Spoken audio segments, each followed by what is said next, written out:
welcome to chapter 3.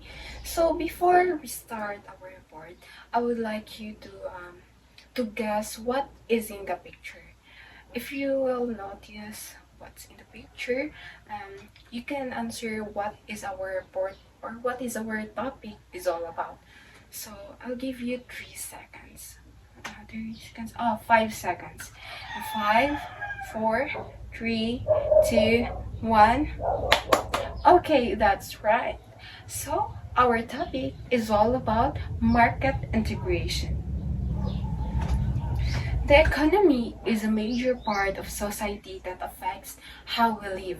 It handles how products are made, bought, and sold and traded. So, this lesson will help us to think that economy is not just about money, but it is a system of life that decides how we survive and interact with each other. So, the economy as the engine of society. So, can you think of a car? Do you think a car would run if there is no engine in it? So no, right? So that is also our society. Our society won't run if there is no engine, and the engine we need is the economy. So as the economy as the machinery that keeps society running. It isn't just about banks or stock markets. It is the entire process of how humans cooperate to meet their needs, of how we humans cooperate our needs, right? So this is making part the production. It includes everything from growing rice in a farm to building smartphones in a factory. So consumption, this is the using part. It is what we buy and how we use goods and services to live our daily lives. And third is the trade. This is the moving part. It is how goods produced in one place reach people in another place, right? Example Del Monte. It produces here in the Philippines and it reaches to other countries. Why it shapes lifestyles. So economic system like capitalism, where private companies own businesses and compete for profit, and or socialism, where the government often directs key industries to provide for all and decides what jobs are available, how much things cost, and what kind of life you can afford to live. 3 sectors of the economy. So every economy is usually split into these 3 layers based on how close they are to the nature. So first is the primary sector or the source. These are the extractors. They take raw materials directly from the earth. Think of farmers, fishermen, miners, and launchers. Without them, we have no raw materials to work with, right? So, rice.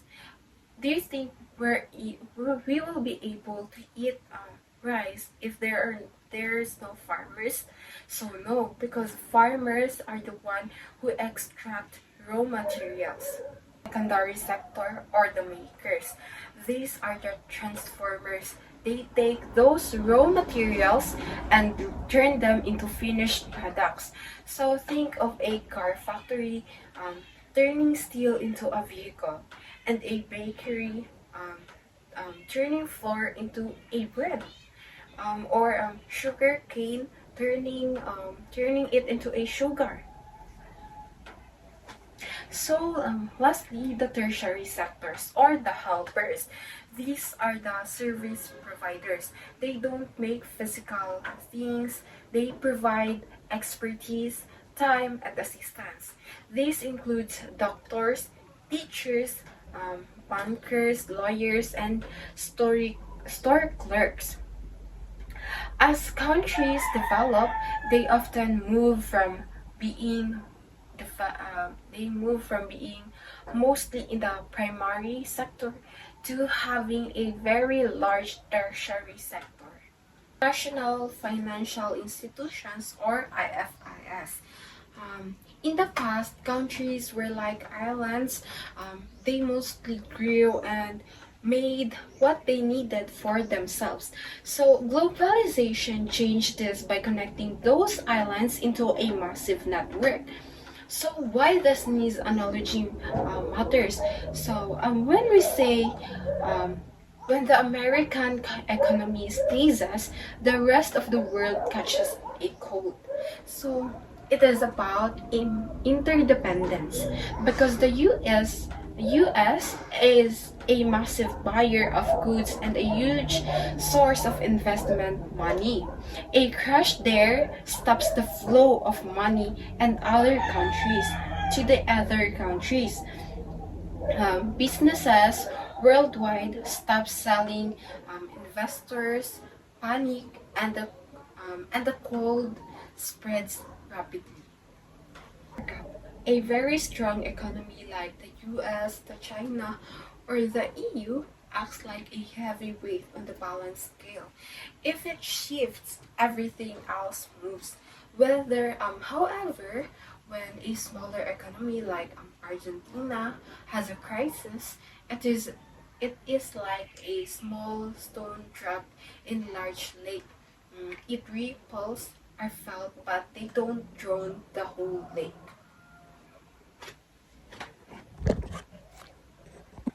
The role of institutions. Organizations like the International Monetary Fund, or IMF, and the World Bank act as the managers or the referees of this global network. They provide loans, set rules, and for trade, and they try to stabilize the global economy when things get chaotic.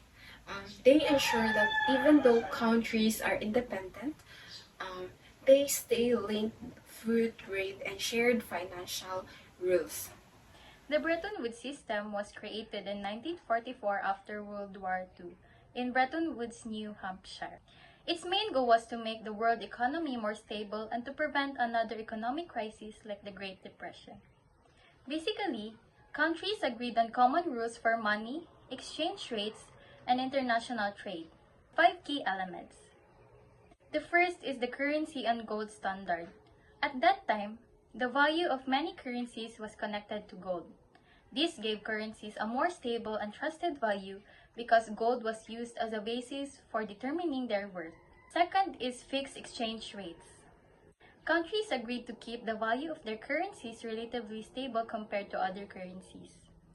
This made international trade easier because businesses could have a better idea of how much their money was worth when trading with other countries. Third is the creation of the International Monetary Fund, or IMF. The IMF was created to help countries maintain financial stability and cooperate on international monetary problems. It can also provide financial assistance to countries experiencing economic difficulties. Fourth is the reduction of trade restrictions. The system encouraged countries to remove unnecessary barriers to international trade, such as strict currency controls and other restrictions. This made it easier for countries to buy and sell goods with each other. Lastly, the US dollar became the main international reserve currency. The dollar was connected to gold at a fixed rate of $35 per ounce. Because of this, the US dollar became very important in international trade and finance. The General Agreement of Tariffs and Trade, or GATT, and the World Trade Organization, or WTO. GATT 1947, established for trade negotiations among 23 countries, led to the creation of the World Trade Organization, or WTO, in the Urungai Round 1986-1993. The General Agreement on Tariffs and Trade, GATT, and the World WTO, headquarters in Geneva, Switzerland, handles the trade in services, non-tariff, barriers, and broader trade liberalization based on neoliberalism aiming to reduce trade barriers for mutual benefit. The General Agreement on Tariffs and Trade or GATT and the World criticisms of WTO and effective against developed countries' trade barriers, especially agriculture. Emerging markets suffer due to subsidies by industrial nations.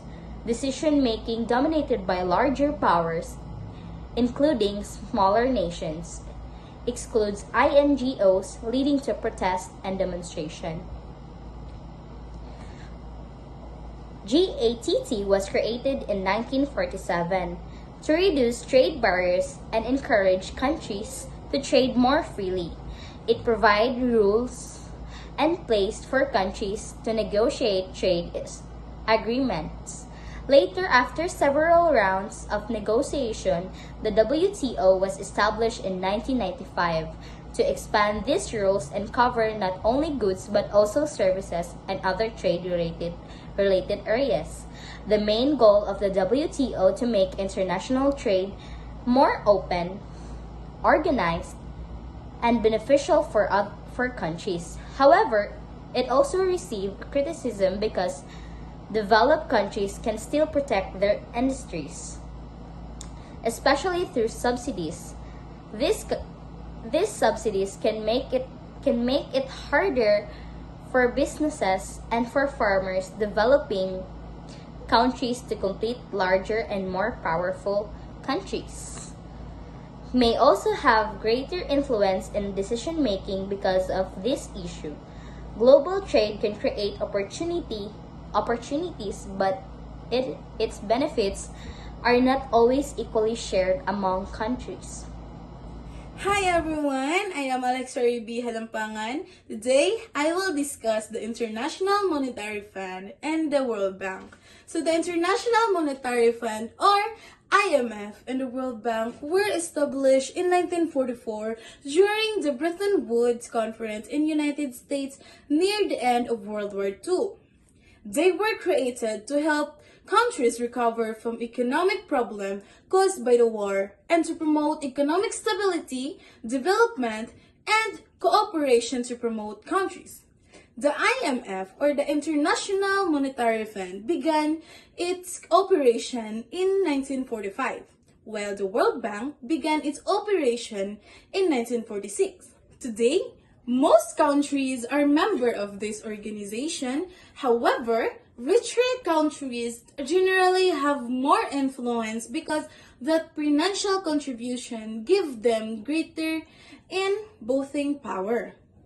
The International Monetary Fund, or IMF, mainly help countries experiencing serious financial or economic problems. It provides loan, financial assistance to countries that may not have enough money to manage their economic situation or problem.